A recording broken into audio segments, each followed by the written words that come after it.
कहानी के शुरुआत में हमें एक गाड़ी को रोड पर जाते हुए दिखाया जाता है। उसी गाड़ी में एशली नाम की लड़की को भी दिखाया जाता है। असल में एशली अपने हस्बैंड के पास जा रही होती है क्योंकि पिछले 1 साल से उसका हस्बैंड किसी वजह से जेल में कैद था, लेकिन आज उसका हस्बैंड जेल से आजाद होने वाला था और इसीलिए एशली उसे पिक करने के लिए जा रही थी। जिसके बाद एशली का हस्बैंड जेल से बाहर आ जाता है जिसका नाम मैक्स था। फिर वो दोनों अपने गाड़ी में बैठकर अपने घर की तरफ निकल लेते हैं। रास्ते में जाते समय मैक्स अपनी पत्नी एशली से अपने बेटे के बारे में पूछता है कि मेरा बेटा कैसा है, जिस पर एशली कहती है कि वो बिल्कुल ठीक है और अब वो तो स्कूल भी जाने लग गया है। आगे जाते समय वे दोनों एक गैस स्टेशन पर रुकते हैं। यहाँ पर एशली अपने गाड़ी में फ्यूल भरने लग जाती है जबकि मैक्स करीब के ही एक शॉप पर चला जाता है जिस शॉप में एक पुलिस ऑफिसर शॉपकीपर से किसी की मिसिंग के बारे में पूछ रहा था। पुलिस ऑफिसर की बात को सुनकर शॉपकीपर कहता है कि मुझे ऐसा लगता है कि इसे बिगफुट ले गया।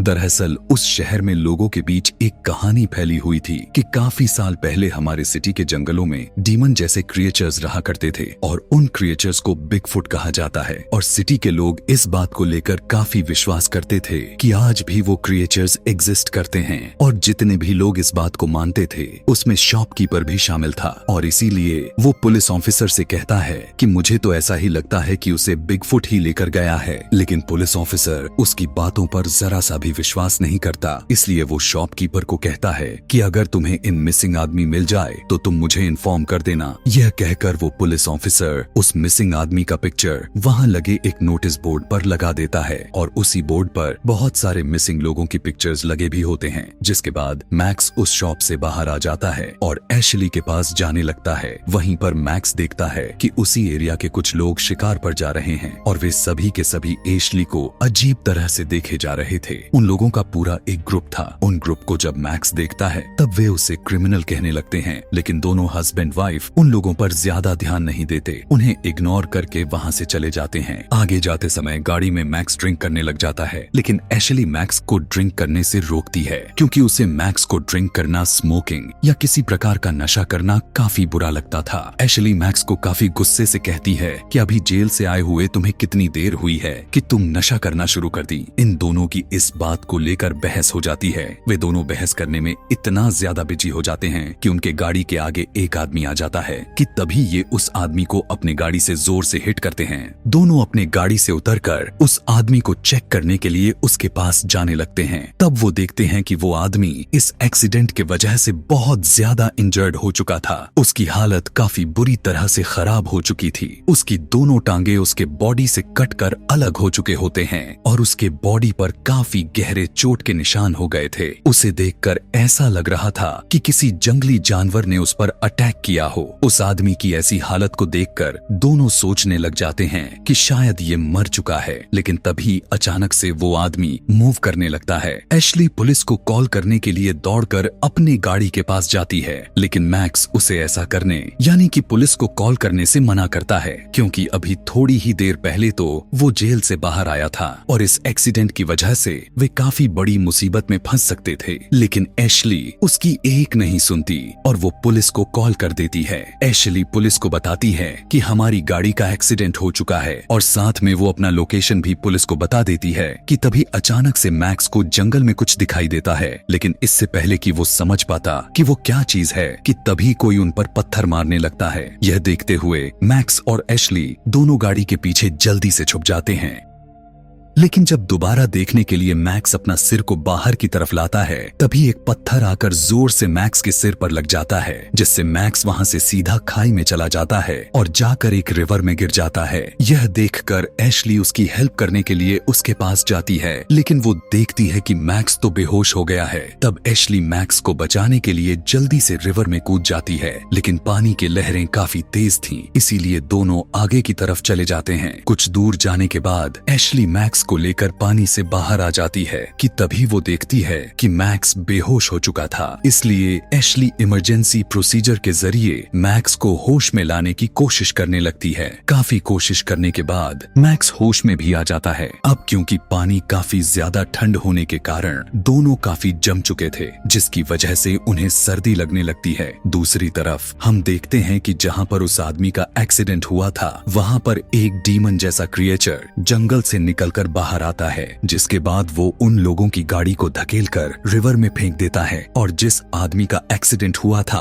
अब वो भी मर चुका था और वो अजीब तरह से दिखने वाला क्रिएचर उस आदमी को अपने साथ लेकर जाता है। दूसरी तरफ मैक्स और एशली को अभी तक ठंड लगे जा रही थी, लेकिन उन्हें कुछ भी समझ में नहीं आ रहा था कि क्या किया जाए। तब एशली मैक्स की लाइटर की मदद से वहाँ पर आग जलाती है और ये अपने कपड़ों को सुखाने के लिए पास के ही झाड़ियों पर रख देते हैं और दोनों हस्बैंड वाइफ आग के पास बैठ जाते हैं। आगे की सीन में हम देखते हैं कि वो पुलिस ऑफिसर वापस अपने पुलिस स्टेशन की तरफ जा रहा है। रास्ते में उस पुलिस ऑफिसर को एक लेडी मिलती है जो कि अपने मिसिंग हस्बैंड के बारे में पुलिस ऑफिसर से पूछती है। उस लेडी का हस्बैंड उन्हीं लोगों में से इंक्लूड था जो लोग वहाँ से गायब हुए थे। अब हमें तो अच्छे से पता है कि पुलिस ऑफिसर के पास उस बात का कोई जवाब भी नहीं था जो उसे कुछ बता पाए, इसीलिए वो इस लेडी से कहने लगता है कि आप बिल्कुल बेफिक्र हो जाएं, बिल्कुल रिलैक्स रहें, हम आपके हस्बैंड को ढूंढ लेंगे। यह कहकर वो पुलिस ऑफिसर वहाँ से चला जाता है। यहाँ पुलिस स्टेशन के अंदर एक डेप्यूटी भी था। पुलिस ऑफिसर डेप्यूटी से पूछता है कि क्या आप इस बात पर बिलीव करते भी हैं कि कोई बिगफुट नाम का राक्षस होता है? यह सुनकर वो डेप्यूटी उससे कहता है कि नहीं, बिल्कुल भी नहीं, ऐसी कोई भी चीज नहीं होती, लेकिन हम इस बात को हल्के में भी नहीं ले सकते और इग्नोर भी नहीं कर सकते।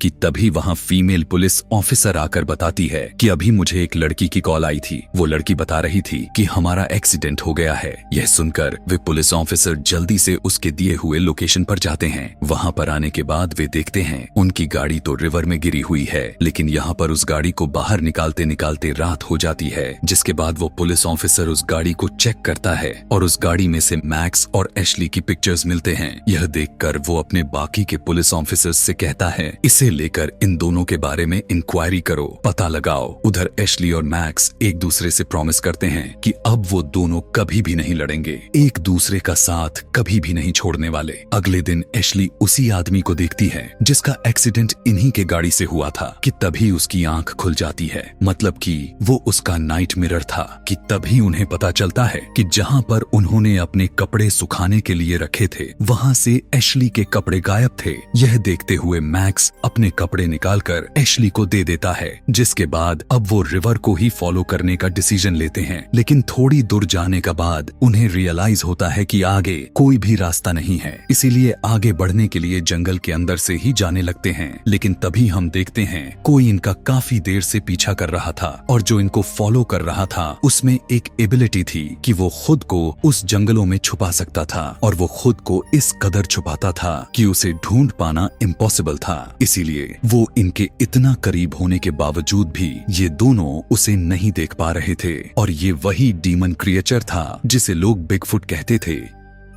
कि तभी अचानक से इन्हें कुछ गोली चलने की आवाज सुनाई देती है, लेकिन चेक करने पर इन्हें पता चलता है कि उसी जंगल में वो लोग हैं जो शिकार करने के लिए आए थे और ये वही लोग हैं जो इन्हें गैस स्टेशन पर भी मिले थे। अब इन्हें लगता है कि शायद वे सभी हमारी हेल्प कर दें, इसीलिए उन लोगों के पास जाने का डिसीजन लेते हैं। अब यहाँ पर मैक्स एशली को उन लोगों के नजरों से छुपे रहने के लिए उससे बोलता है और उनसे मदद मांगने के लिए मैक्स उन लोगों के पास जाता है और जब वो लोग मैक्स को देखते हैं तब वे सभी उस पर हंसने लग जाते हैं। मैक्स उन लोगों को काफी समझाने की कोशिश करता है कि प्लीज मुझे फोन दे दीजिए ताकि मैं हेल्प के लिए किसी को कॉल कर सकूं। वहीं पर उन लोगों के ग्रुप का एक लीडर भी मौजूद था जिसका नाम बीडी था। बीडी मैक्स को कहता है कि हमारे पास तो कोई फोन नहीं है क्योंकि जंगल में सिग्नल्स नहीं आते, इसीलिए हम कोई मोबाइल नहीं लाए, लेकिन बीडी के पास एक रेडियो होता है। जिसे देखकर मैक्स कहता है कि आप मुझे अपना रेडियो ही दे दीजिए, लेकिन बीडी उसे देने से इनकार कर देता है और जब मैक्स बीडी से यह पूछता है कि प्लीज मेन रोड का रास्ता ही बता दीजिए, तब वो मैक्स को यह भी नहीं बताता एशली जो कि इन लोगों से बचने के लिए छुपी हुई थी। कि तभी अचानक से उसके पीछे बिगफुट आ जाता है और बिगफुट एशली का बाल काट कर ले जाता है। लेकिन जब एशली पीछे मुड़कर देखती है तब वहाँ पर कोई भी नहीं होता। एशली डर कर अब भागकर मैक्स के पास आ जाती है और जब वे ग्रुप एशली को उस हालत में देखते हैं तो वे सभी उस पर हंसने लगते हैं, उसका मजाक बनाने लगते हैं। लेकिन यह देखते हुए बीडी अपने ग्रुप के लोगों को चुप रहने के लिए बोलता है और उन दोनों हस्बैंड वाइफ की हेल्प करने के लिए मान जाता है। वो मैक्स और एशली दोनों को कपड़े देता है, जिसके बाद वे सभी वहाँ से जाने लगते हैं। इसके बाद आगे हम देखते हैं पुलिस ऑफिसर को, जो एशली और मैक्स के बारे में सब कुछ पता लगवा चुके थे, लेकिन अभी तक पुलिस ऑफिसर को यह बात बिल्कुल भी समझ में नहीं आ रही थी कि आखिर वो लोग गए कहाँ पर, उनके रास्ते में क्या हुआ होगा, क्योंकि इंक्वायरी में यह बात पता चला था कि उनकी गाड़ी को किसी ने धक्का लगाकर रिवर में फेंका था। यहाँ पर अब डिप्यूटी को बिगफुट की कहानी पर यकीन होने लगा था। उसका कहना होता है कि कहीं ये सब बिगफुट ने तो नहीं किया, लेकिन पुलिस ऑफिसर इस बात पर यकीन करने से मना कर देता है। उसका मानना यह होता है कि आज के टाइम में कोई भी बिगफुट या कोई भी इस तरह का क्रिएचर्स नहीं होते। यहाँ पर जंगल में एशली और मैक्स उन लोगों के साथ जा रहे थे, लेकिन कुछ दूर जाने के बाद बीडी फिर से उन दोनों का मजाक बनाने लग जाता है और एशली के बारे में गलत गलत शब्दों का प्रयोग करने लग जाता है। अपनी बीवी के बारे में यह सब सुनकर मैक्स को बीडी पर काफी गुस्सा आता है, लेकिन बीडी के ग्रुप के लोग ज्यादा थे, इसीलिए मैक्स कुछ नहीं कर पा रहा था। यहाँ पर हम देखते हैं कि इन ग्रुप के दो लोग उनसे अलग हो जाते हैं। उन दोनों में से एक को ट्री के पीछे कुछ अजीब सा नजर आता है और वो था बिगफुट। अब क्योंकि बिगफुट खुद को जंगल में छुपाया हुआ था, इसीलिए वो उस आदमी को नजर नहीं आ रहा था कि तभी अचानक से एक तीर आकर उस आदमी के गले से आर पार हो जाती है और वो आदमी वहीं पर मर जाता है। उस आदमी का दूसरा साथी जब वापस आकर देखता है कि उसका साथी तो मर चुका है, अभी वो यह सब देखकर सोच ही रहा था कि तभी एक और तीर आकर उसके भी गले से आर पार हो जाती है और अब तीर लगने की वजह से ना तो वो बोल सकता था और ना ही हेल्प के लिए चिल्ला सकता था, इसलिए बिगफुट उसके सामने आ जाता है। जिसके बाद बिगफुट अपने हाथों से उस आदमी की दोनों आंखें ही फोड़ देता है। यह करने के बाद वो बहुत ही दर्दनाक तरीके से उसके सर को निचोड़ डालता है। तभी उन लोगों में से उनका तीसरा साथी उन लोगों को बुलाने के लिए जाता है, लेकिन उस आदमी को वो दोनों कहीं पर भी नहीं मिलते, क्योंकि बिगफुट उनके डेड बॉडीज को अपने साथ लेकर चला जा चुका था। लेकिन तभी वो बिगफुट की आवाज को सुन लेता है, लेकिन जब वो अपने आसपास की तरफ देखने लगता है तब उसे वहां पर कोई भी नजर नहीं आता, जिसकी वजह से वो डर जाता है और तेजी से वहां से भागने लगता है। भागते समय वो गिर जाता है, जिसकी वजह से उसकी हाथ की हड्डियां टूट जाती हैं। लेकिन तभी उसके पास बिगफुट आ जाता है और वो अपने एक्स की मदद से उसके ऊपर कई बार स्टेप करता है और मार मार कर उस आदमी का सर ही धड़ से अलग कर देता है। अब यहाँ से बिगफुट उन सभी लोगों को अपना शिकार बनाने के लिए आगे बढ़ता है। यहाँ पर हम देखते हैं कि उस ग्रुप के बाकी लोग मैक्स और एशली को अभी तक परेशान किए जा रहे थे कि तभी उन सभी में से एक आदमी को अचानक से बिगफुट अपनी तीर चलाकर उसे जान से मार डालता है। अब उस आदमी के मरते ही सभी लोग पूरी तरह से अलर्ट हो जाते हैं। तभी उस ग्रुप का एक मेंबर बिगफुट को पेड़ के पीछे देख लेता है, इसीलिए वो बिगफुट पर गोलियां चलाना शुरू कर देता है, लेकिन इसका कोई भी फायदा नहीं होता क्योंकि बिगफुट को एक भी गोली नहीं छू पाती और वो बच जाता है। लेकिन उस आदमी के अलावा उस ग्रुप के बाकी लोगों को बिगफुट कहीं भी नजर नहीं आ रहा था, इसीलिए उन्हें बिल्कुल भी समझ में नहीं आ रहा था कि हमारा साथी आखिर गोलियां किस चीज पर चला रहा है। लेकिन तभी वो बिगफुट को मारते समय वो आदमी अपने ही ग्रुप के एक आदमी को शूट करके मार देता है और इसी बीच मैक्स को भी कुछ गोली लग जाती है, जिससे वो नीचे गिरकर बेहोश हो जाता है। जिस आदमी को बिगफुट दिखाई दे रहा था, जो उस पर गोलियां चला रहा था, अब उसकी गन की गोलियां खत्म हो चुकी थी, इसीलिए उसके पास बिगफुट आकर उसका गला ही काट देता है। इसके बाद बिगफुट एशली की तरफ बढ़ता है। यह देखकर उससे बचते हुए एक जगह पर छुप जाती है जहाँ पर पहले से एक आदमी छुपा हुआ था, लेकिन बिगफुट उन लोगों को वहां पर देख लेता है और वो वहां पर आकर उस आदमी को पकड़ लेता है। जिसके बाद बिगफुट उस आदमी का मुंह ही बीच से फाड़ देता है और उस आदमी को मारने के लिए वहीं पर उसी हालत में छोड़कर चला जाता है। अब इस मौके का फायदा उठाते हुए एशली वहां से भागने लग जाती है, लेकिन बिगफुट एशली पर तीर चलाकर उसे नीचे गिरा देता है। जिसके बाद बिगफुट एशली को पकड़ लेता है और वो उसे उठाकर उसी जगह पर लेकर आता है जहाँ पर मैक्स बेहोश पड़ा था और अब मैक्स को मारने के लिए बिगफुट आगे की तरफ बढ़ता है। लेकिन जब बिगफुट एशली की तरफ देखता है तब वो सोचने लग जाता है कि वो ऐसा नहीं करेगा, लेकिन तभी वहां बीडी आ जाता है और वो पीछे से शूट करने लग जाता है, जिससे एक गोली बिगफुट के शोल्डर पर लगने की वजह से वो काफी बुरी तरह से इंजर्ड हो जाता है। लेकिन बिगफुट बीडी के ऊपर अटैक कर देता है और उसे पकड़कर बेहोश कर देता है। यह करने के बाद बिगफुट मैक्स और एशली को अपने साथ लेकर जाता है और अब यहाँ से इस कहानी का दूसरा पार्ट स्टार्ट होता है। अब जैसे जैसा कि हमें पता ही था कि बिगफुट एशली और मैक्स को अपने साथ लेकर जा रहा था, लेकिन तभी बिगफुट का इरादा बदल जाता है और मैक्स को वहीं पर छोड़कर अब वो एशली और बीडी को अपने साथ लेकर जाता है। दूसरे सीन में हम देखते हैं कि शेरिफ डिप्यूटी के साथ किसी जगह पर आया था क्योंकि वहाँ पर एक औरत को कैंसर था और वे सभी मिलकर रात में एक अजीब तरह के रिचुअल करने वाले थे। अब पुलिस ऑफिसर तो यहाँ पर आना नहीं चाहता था, लेकिन वो डिप्यूटी के कहने पर ही वहाँ मौजूद था। यहाँ पर मैक्स को देखते हैं जो कि अभी तक उसी हालत में था कि तभी उसके पास एक क्रिपी बूढ़ी औरत आ जाती है जो उसके हाथ के नाखून को देखने से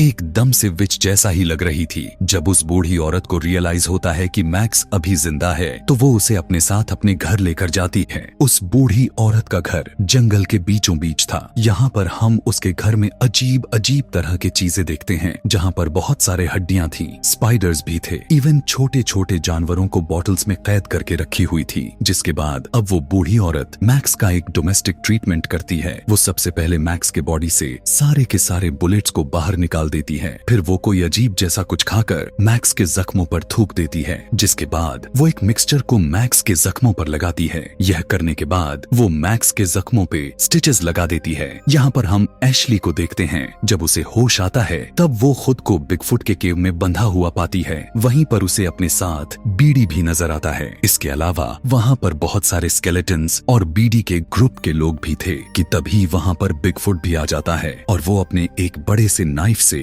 बीडी को जान से मार देता है और बाद में उसकी बॉडी के पार्ट्स को बाहर निकाल लेता है। यह करने के बाद अब बिगफुट एशली की तरह बढ़ने लगता है, लेकिन वो उसे मारने की जगह उसके साथ जबरदस्ती कर देता है। दूसरी तरफ हम पुलिस ऑफिसर को देखते हैं जो बाकी लोगों के साथ उस रिचुअल में बैठे होते हैं। रिचुअल में सभी लोग एक एक करके उनका बनाया हुआ ड्रिंक करने लग जाते हैं। अब ना चाहते हुए भी पुलिस ऑफिसर को भी उस ड्रिंक को पीना पड़ता है। जिसके बाद अब वो लोग अपने नियमों के मुताबिक सिंगिंग करना शुरू कर देते हैं और थोड़ी ही देर में उस ड्रिंक को पीने की वजह से पुलिस ऑफिसर की तबीयत खराब होने लग जाती है। पुलिस ऑफिसर को कुछ अजीब ही फील हो रहा था और फिर उसे विजन्स आने लगते हैं। सारे के सारे विजन्स काफी अजीब थे। पुलिस ऑफिसर को डिप्यूटी का शक्ल काफी डरावने लग रहे थे, लेकिन अचानक से डिप्यूटी का शक्ल ठीक भी हो जाती है और जो लोग वहाँ के कॉस्ट्यूम पहनकर डांस किए जा रहे थे उनमें से एक पुलिस ऑफिसर को बिगफुट जैसा लग रहा था। फिर पुलिस ऑफिसर देखता है कि वो आदमी ये सभी यानी ये जो रिचुअल कर रहा है और वो लेडी जिसे कैंसर है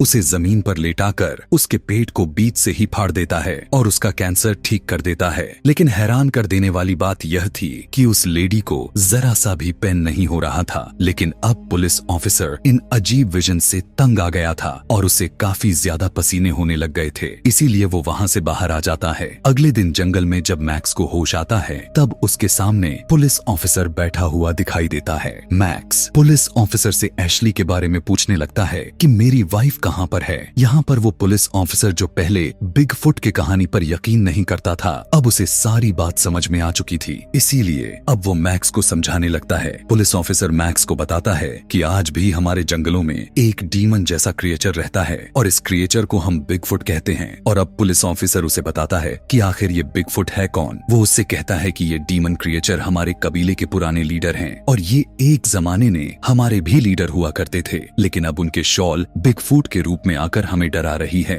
और ये एक काफी ज्यादा डरावनी लीडर है जो कि काफी पुराने कबीले से बिलोंग करते हैं और जब से इनका कबीला बना था ये तभी से हमारे बीच इन जंगलों में रह रहे हैं, इसीलिए तो वो पुराने जमाने के वेपन्स को काफी अच्छे से चला सकते हैं और आम भाषा में कहा जाए तो ये एंशिएंट लीडर की सॉल है। पुलिस ऑफिसर मैक्स को बताता है कि तुम्हारी वाइफ एशली को वही उठाकर ले गया है और बिगफुट भी काफी इंजर्ड है क्योंकि उसके शोल्डर पर गोली भी लगी थी। अब यहाँ पर क्योंकि मैक्स को एशली को ढूंढना था और पुलिस ऑफिसर को बिगफुट को मारना था, इसीलिए अब ये दोनों उस जंगल में जाने का डिसीजन लेते हैं। और क्योंकि बिगफुट इंजर्ड था और काफी कमजोर भी था, इसीलिए उसे मारने का मौका इससे अच्छा उन्हें कभी नहीं मिल सकता था। लेकिन उन्हें पूरी तरह से पता होता है कि बिगफुट इंसानों का बॉडी और गन की बुलेट्स को काफी आसानी से स्मेल भी कर सकता है, जिससे बिगफुट को यह बात पता चल जाएगी कि ये लोग वहाँ पर आए हैं। इसीलिए वो अपने साथ कुछ पुराने वेपन्स को ले लेते हैं और साथ में वो अपने पूरे बॉडी पर एक लिक्विड को लगाते हैं ताकि बिगफुट उनको स्मेल ना ना कर सके। पुलिस ऑफिसर जाते जाते अपने साथ एक गन को भी रख लेता है, जिसके बाद ये दोनों बिगफुट का मुकाबला करने के लिए जंगल की तरफ चल देते हैं। लेकिन तभी पीछे से वो बूढ़ी औरत इन लोगों को इनकरेज करने के लिए ड्रम बजाना शुरू कर देती है,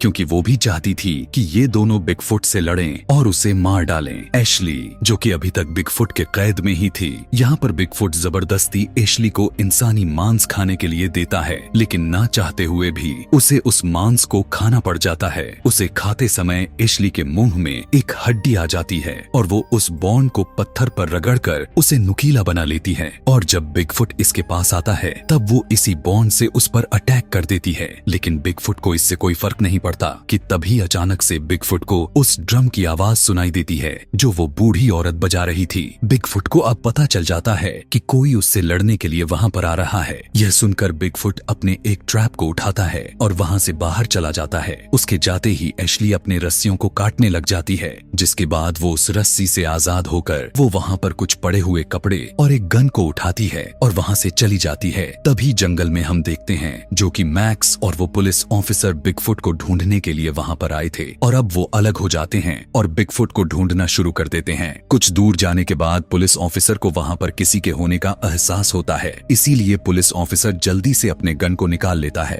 अब क्योंकि बिगफुट बुलेट्स को स्मेल कर सकता था, इसीलिए उसे पता चल जाता है कि वो लोग आखिर हैं कहां पर। इसीलिए वो बिगफुट उसे ढूंढकर जल्दी से उस पर अटैक कर देता है और पुलिस ऑफिसर भी उस पर गोली चला देता है और वो गोली बिगफुट को लग जाती है। अब गोली लगने की वजह से बिगफुट काफी गुस्से में आ जाता है और वो पुलिस ऑफिसर का गला काटकर उसे बड़ी बेरहमी तरह से मार देता है। गोली की आवाज को सुनकर मैक्स भी आ जाता है और वो पुलिस ऑफिसर की डेड बॉडी को नीचे पड़ा हुआ देखता है, लेकिन बिगफुट वहां से जा चुका था। मैक्स पुलिस ऑफिसर का गन उठा लेता है। अब क्योंकि बिगफुट को गोली लगने की वजह से काफी ज्यादा इंजर्ड था, इसीलिए बहुत सी जगहों पर उसका खून भी गिरा होता है। मैक्स उस खून को फॉलो करते हुए आगे की तरफ बढ़ने लगता है, लेकिन तभी मैक्स उसी जंगल में एशली को देखता है जो कि वो भी बिगफुट को मारने के लिए उसी की तरफ बढ़ रही थी। मैक्स उसे आवाज लगाकर उसे वापस चलने के लिए बोलता है, लेकिन मैक्स को कहने लगती है कि अब मैं बिगफुट को मारे बगैर तो नहीं जाने वाली। वो उसे इशारे करते हुए बताती है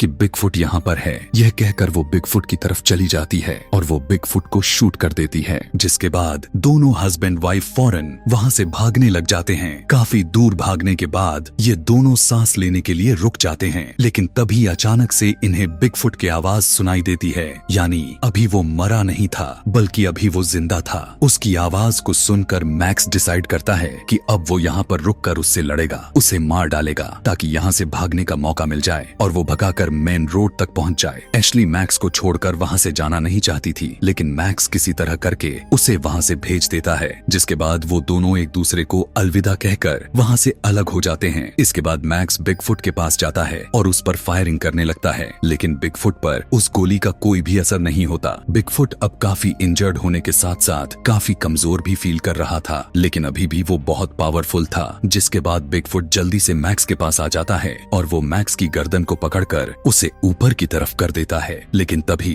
मैक्स अपने एक नाइफ से बिगफुट पर अटैक कर देता है और वो दर्द के कारण मैक्स को छोड़ देता है। जिसके बाद मैक्स एक वुडेन टॉप को उठाकर वहां से भाग जाता है, लेकिन मैक्स की बदकिस्मती से उसका पैर बिगफुट के बिछाए गए ट्रैप में आ फंसता है और यहाँ पर एक बार फिर से बिगफुट उसके पास आकर उसे पकड़ लेता है, लेकिन मैक्स उस वुडेन टॉप से बार बार मारे जा रहा था, जिसकी वजह से अब बिगफुट की पूरी तरह से मौत हो जाती है। लेकिन मैक्स को अभी भी यकीन नहीं हो रहा था कि बिगफुट मर चुका है। उसे लग रहा था कि कहीं दोबारा से बिगफुट जिंदा ना हो जाए, इसीलिए वो एक बड़े से पत्थर को उठाता है और उसके सर पर मारने लगता है, जिससे बिगफुट का सर एकदम से फूट जाता है। एशली बिल्कुल सेफली तरीके से रोड तक पहुंच चुकी थी और यहाँ पर मैक्स अब जो कि काफी थक गया था, इसीलिए वो वहीं पर ही बैठ जाता है। लेकिन जैसे ही मैक्स वहां से उठकर जाने ही वाला था कि तभी 2 तीर आकर उसके पेट पर लग जाते हैं और वहीं आसपास हमें बहुत सारे बिगफुट्स देखने को मिलते हैं। अब इसका मतलब यही होता है कि वहां उस जंगल में एक नहीं बल्कि बहुत सारे बिगफुट्स थे, यानी कि जो एंशिएंट स्पिरिट्स थीं वो एक नहीं बल्कि बहुत ही ज्यादा थीं। और इसी के साथ ये मजेदार सी कहानी यहीं पर खत्म हो जाती है।